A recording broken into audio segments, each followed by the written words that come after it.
Hello and welcome back to the channel. In this video we're helping out Dave, the long guy Warner, and sorting out his Hayter 56 Pro. So first of all, we're going to get the chain cover off, which needed a bit of attention, and the chain's quite sloppy, but all the drive is all going to be redone on this mower, which will be in a separate video. But first we'll just get the circlip off, and then we can get the chain off there. So this mower I sold to Dave back in 2020, I think it was. It'd only done a year, so this is his sort of backup machine, I believe it is. So we're just going to get the screws on the non-chain end, which hold the roller bearings or bushes on. They also get replaced, as I say. The whole drive's getting a bit of a rebuild. It's not getting a new roller frame, but it's getting other bits that Hayter have done to their mowers since they sort of came out back in 2019. So yeah, sometimes they get a bit stuck on those old roller plastic bushes. You just need a bit of a crowbar and lob it in the bin. How about that? So also the blade, which isn't quite the original blade for the 579, but all the older blades they obviously fix. It's a 22-inch machine. So let's see a chap there in the background. Although this is done in a workshop, being crystal clear, this is how I do it. There's no sort of Hayter workshop manual or reference, anything to do with where I was doing this work. It's all my work, my tools, all parts are bought from this shop where I do my work for MPS Garden Machinery. So just be clear, this is how I do it. If you try and do it, that's up to you.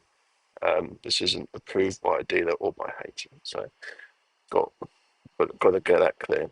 So usually with that big ring that I've got there, it always gets caked in muck, grass cuttings mainly, basically. Always needs a good old clean out. So what's happened with this mower? The holes where the engine bolts have become elongated, um, and over time I've just got too big that actually they wobble. Well, the engine wobbles despite the fact the bolts are tight. So they've ordered a new deck, which you will see later on, um, advertised as a Pro deck, but it was the green one. No difference, just the paint. So not the end of the world. So it wasn't too bad, the deck. It was online. It was around, I think, about 180, 190-ish quid, something like that. Not sure what postage would have been, but it's not too bad when if you think how much everything else for the mower. Buy a new one is about 1,600 quid. So to do a deck, I think it took around 3 hours to do. So I'm just getting all like the clutch off. Now, as I said, I sold this mower to Dave back in 2020. So it had done a year's work with actually another driver for another machine shop, and he found it way too quick. He also wasn't told that there was going to be a speed reduction kit on that mower, but there we go. So yeah, Dave's had that for a while, and this has never been off this blade, this clutch. So I had to get a bit of assistance with a big puller to get it off, and ideally, when you have a service, these are taken off, checked, because there's a pulley behind, which was pretty much broken in this case, which often needs redoing, certainly with the previous sort of shaped roller frame, um, because everything doesn't work quite properly when it's all caked with mud.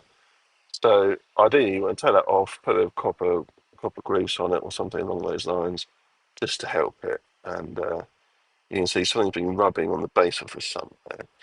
So onto the front of the machine, the front axle, David also managed to break, which takes some doing. But again, this was like the first spec of these current 579s, and the axles were soft, which they have since sorted. I believe they used a stronger metal and added some welds. So as you can see on the left, just to the left of my gun and left of the deck, there's no stud sticking out. So somehow that's broken. I've got the wheel and everything, so that's fine. We've got a new axle because the say MPS, they carry pretty much every part you will realistically need. They don't carry every part, but for what you generally need, they have. There's not advertising for them, I'm just saying. So here we're getting the con rod off, if you can see through my arm.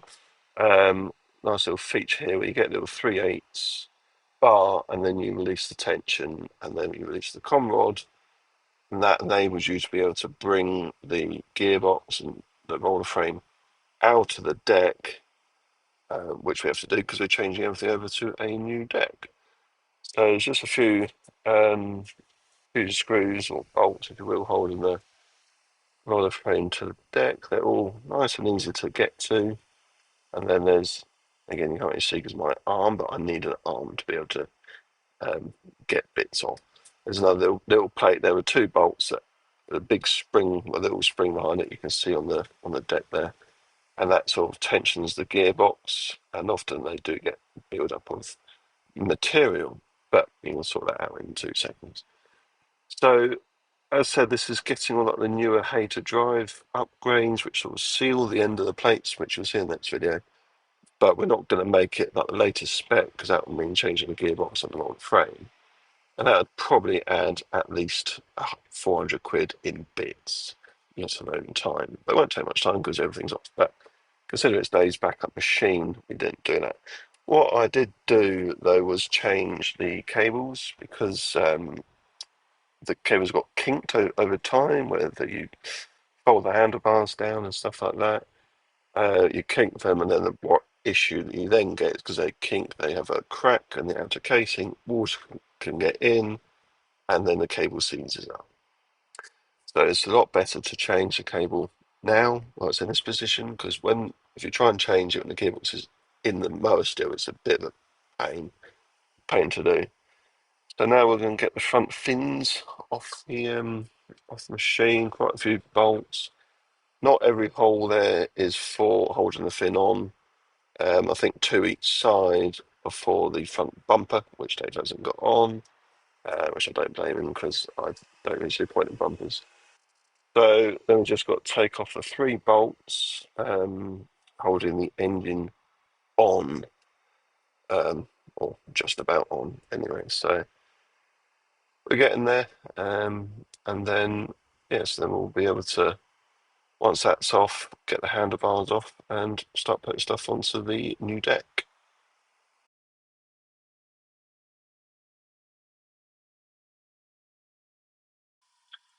So there we are, just the sort of tension spring, which you never really have to do much to that bolt anyway, unless you're doing this, I suppose.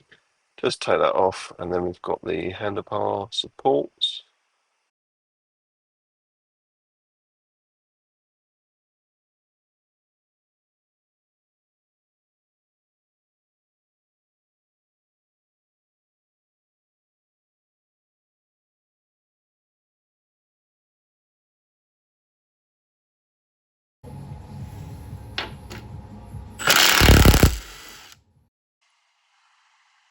So here we have the new green deck with the infamous Hayter logo, which hopefully will be changing because those stickers aren't the best. But there we are. That's another story, another rant for another day.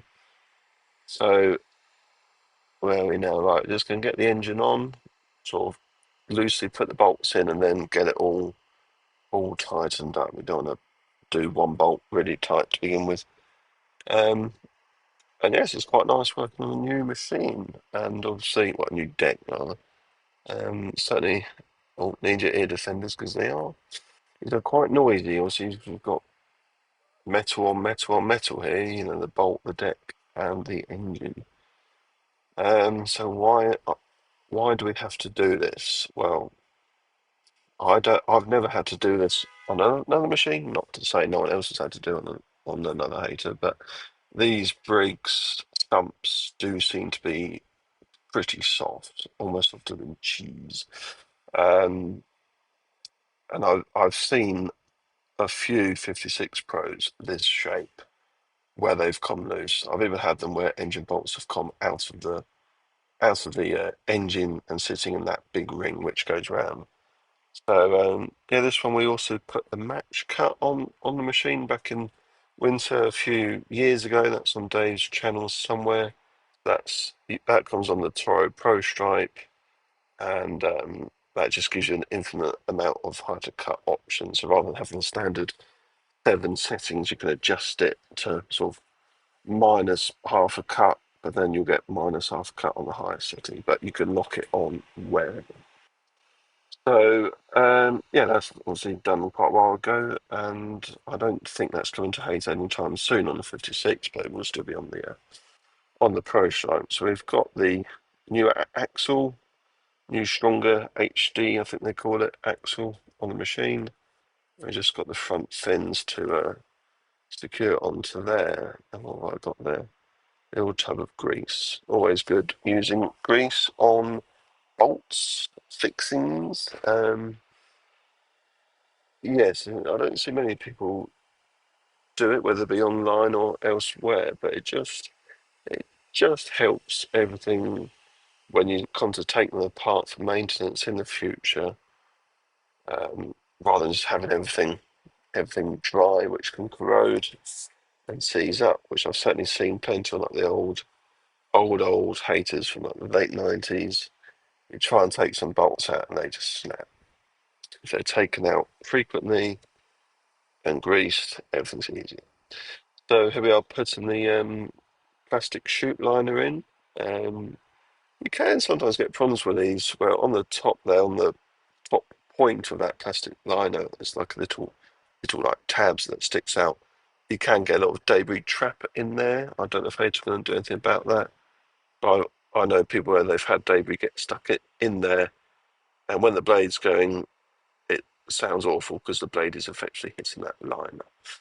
But that's another rant for another day. I don't. It's not their main issue, if they have a main issue, but yeah, it's just one of those things, and a few fixings for that. So yeah, we've got the interim pulley on there on the bottom middle, which has got that belt going up to the engine crank pulley and the BBC pulley, which you can see there, which just needs a big nut to go on there, and then the big hub which the blade disc fits onto. So before I get around putting the nut in, we've got this little boomerang bit with a spring, which is all to do with the BBC system. So that just goes round the back, fixed on with a few screws, greased screws as well. And so the BBC on these have also been on since he's introduced back in so it takes 2018 for the 2019 season. And they had a few issues with the top pulley shattering, I believe it was. I think Hayter were underplaying how many went wrong, so I've heard there was quite a lot. But they got that sorted pretty quickly within the first year, to be fair. So that's a bit sort of back together. So there we are, I'll get the roller frame back in, and the actual connecting rod, which is a long arm which goes up from just behind the gearbox and connects to the front axle, that actually wasn't fixed onto the frame, so it's had a little. So I had to use a little push-on fixing just to keep that on place. Otherwise, you're probably rattling like mad. So again, just securing the roller frame to the deck, the correct bolts / screws, whatever you want to call them, with some waterproof grease. So got the old trusty ear defenders on because it can be quite rattly, especially I find with a new deck or a new machine because some of the holes have still got paint in them, so you're certainly with the impact, it's putting more force through to bite through the paint. So now we've got the rebuilt roller, and because it's got these new end plates which lock in the roller a bit more, you haven't quite got any end float, I think how to call it. So the rollers don't slide in and out as easily as they used to, but it means that internals are more sealed, which is why you'll see on like the more later Harriers from I think around 2014, somewhere around there, you've got a little cutout on that side where I was hitting it with a hammer. So Oh, we just put the new chain on, and now we're sorting out the wheels. So you don't want to go too tight, but tight enough. And so there we are, a 56 with two wheels on it. I think Dave will find it a lot easier to use. So new chain and sprockets and new chain cover, because that had the old chain cover that had cracks in it and all sorts. So we use that 3/8 bar to put the tension spring back in, little nut and bolt there, and that con rod is also locked on, which I didn't show you, but you can see it goes behind the wheel and locks onto the axle with a push-on fixing. Where are we now?